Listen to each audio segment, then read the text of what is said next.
Hi guys, మనతో ఇప్పుడు church మనతో ఉన్నాం. మనం లాంగ్ గేమ్లో వచ్చి చూస్తాం. ఇదంతా ఓపెన్ ప్లేస్ గైస్, చూడండి మొత్తం. ఇది వచ్చి పరిపాలనకి వెళ్ళి విద్యానగర్కి వెళ్తూ ఉన్నది. అయితే ఇది ఈ చర్చి వచ్చి విద్యానగర్ అయితే ఉన్నది గైస్. మనకి మెయిన్ రోడ్ అంతే అయితే ఉన్నది. ఇదంతా ఓపెన్ ప్లేస్ గైస్. ఇప్పుడు కుర్చీలు వేసిన దగ్గర అప్పుడప్పుడు అయితే ప్రార్థన అయితే జరిగిద్ది.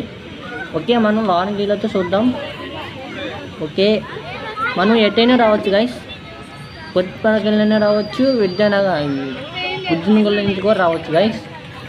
మనం అయితే ఇప్పుడు లాంగ్ అయితే చూద్దాం. ఓకే, మనం ఇప్పుడు లాంగ్ పోతే వెళ్ళిపోదాం. వెళ్ళిపోదాం. కుక్క బిస్కెట్లు వెళ్తున్నారా? ఇగో గైస్, లాన్ అయితే అన్నీ అయితే ఉంటాయి గైస్. ఫొటోస్ చేసి ఫొటోస్ అంతా ఉంటాయి. మనం ఇక ఓకే, ఇది వచ్చి లోపల గైస్. లోపల వస్తే అప్పుడు పోతే ప్లేయర్ అయిపోయింది గైస్. ఓకే, అంతా కూర్చున్నాడు, కేకులు తింటున్నాడు అక్క శిల్లాలతో. ఓకే, మనం చూడండి సారా లాన్ అవుతుంది చూపిస్తున్నాం. బయట పక్క కూడా చూపిస్తా. అది పోతే రేపు వచ్చింది గైస్ వీడియో. అది ఏంటంటే ఇంకా ఎడిటింగ్ అయితే చేయలే నేను ఫుల్గా. ఓకే.